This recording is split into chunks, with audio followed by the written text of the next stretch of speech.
नमस्कार. आज ना आपण नारळी पौर्णिमा विशेष किंवा रक्षाबंधनसाठी ओल्या नारळाचे लाडू पाहणार आहोत. हे लाडू फक्त 2 पदार्थामध्ये तयार झालेले आहेत. इथं साई किंवा मिल्क पावडर याचा कशाचाच वापर केलेला नाही.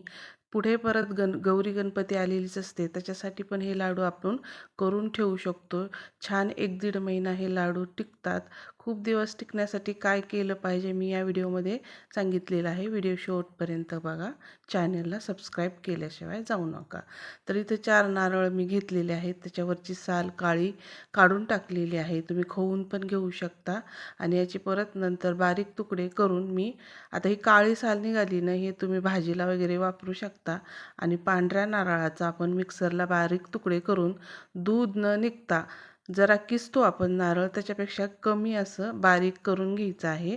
जास्त मोठं ठेवायचं नाही, फक्त जास्त दूध निघू द्यायचं नाही मिक्सरला. तर पॅनमध्ये 2च फक्त चमचे आपल्याला तूप घ्यायचं आहे. तूप पण जास्त वापरायचं नाही, तेलकट होतात ते लाडू. आणि आता तुपामध्ये कशासाठी आपल्याला टाकायचं आहे, तर याच्यातला ओलसरपणा असतो.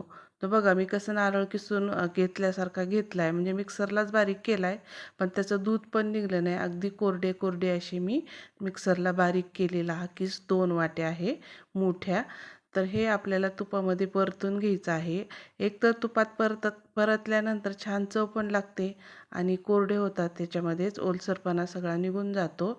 इतपत हे आपल्याला भाजून घ्यायचं आहे. जास्त पण करपू द्यायचं नाही, पांढरेपणा राहू द्यायचा आणि तूप एवढंच टाकायचं. आता जेवढा आपलं एक किस भरला आहे ना, तेवढंच त्याच्या निम्मी साखर घ्यायची आहे. तेवढीच वाटी पण 2 वाट्या किस आहे तर 1 वाटी साखर या पद्धतीने घ्यायचं. जास्त पण साखर झाली ना चिकट होतात लाडू. वेलची पूड टाकलेली आहे लगेचच. आणि बघा मी किती छान असं भाजलेलं आहे, करपू दिलेलं नाही किंवा कलर त्याचा बदलू दिलेला नाही. तोपर्यंतच साखर टाकून घेतलेली आहे. तर इथं ना आपण साई वापरणार नाहीत किंवा काहीच वापरणार नाहीत. फक्त एवढ्या 2 पदार्थ हे नारळाचे लाडू तयार होतात. तर बघा या किसामध्ये ना साखर टाकली आहे. तर आता इथं आणखीन पाक तयार व्हायला चालू होतो आणि बुडबुडे असे दिसतात आपल्याला. ते पूर्ण जाईपर्यंत आपल्याला हे सतत हलवायचं आहे. एवढीच मेहनत आहे या लाडूला. आणि हे लाडू ना आता गौरी गणपती पुढे आलेले असतात, तिथपर्यंत छान टिकतात. आणि खूप दिवस म्हणजे त्याच्यामध्ये टिकण्यासाठी ना साई टाकायची नाही. साई टाकल्यामुळे काय होतं, लाडू आतून काळे पडण्याची शक्यता असते. तर आता बघा इथं आणखीन चिकटपणा आपल्याला किसाला आलेला नाही. लाडूला थोडंसं चिकटपणा थोडा असला तरी चालतो. जर तुम्हाला वड्या करायच्या असतील ना, तर थोडंसं जास्त त्याला भाजावं लागतं, साखर आणि किस नारळाचा. पण लाडूला थोडंसं चिकटपणा आला की आपल्याला ते खाली उतरून घ्यायचं आहे. पण बघा इथं ओलसर ओलसर असा पाक दिसतोय आपल्याला, हा पूर्ण गेला पाहिजे, तरच आपले लाडू खूप दिवस टिकतात. त्यामुळं हे कळतं आपल्याला की आता चिकटपणा पण आलेला आहे आणि त्याच्यातलं पाणी पण सगळं निघून गेलेलं आहे. या पद्धतीनं आपल्याला हे चांगलं परतून घ्यायचं आहे.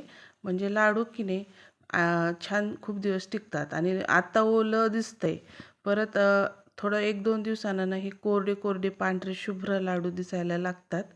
त्यामुळं या पद्धतीनं तुम्ही या टिप्स वापरून जर हे लाडू केले ना, वड्या काय थोड्याशा चपट्या असतात, त्या लगेच सुकतात. पण लाडू थोडेसे मोठे असतात, त्यात आतून कोरडेपणा असला पाहिजे लाडूमध्ये.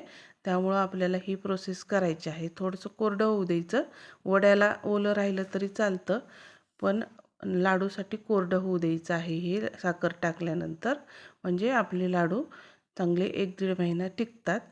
तर बघा असे लाडू आपले बांधले जातात. चांगलं कोरडं आपलं सारण झालेलं आहे. आणि या पद्धतीने सगळे लाडू बांधून घ्यायचे आहेत. एवढ्या नारळामध्ये ना 13-14 असे माझे लाडू बनलेले आहेत. तर गौरी गणपतीसाठी किंवा रक्षाबंधनसाठी, नारळी पौर्णिमेसाठी हे लाडू तुम्ही नक्की करून बघा. खूप सोपे आहेत, पटकन होणारे आहेत. अशा व्हिडिओ पाहण्यासाठी ना माझ्या चॅनलला नक्की सबस्क्राईब करा. भेटूयात अशा छान छान व्हिडिओ रेसिपीज.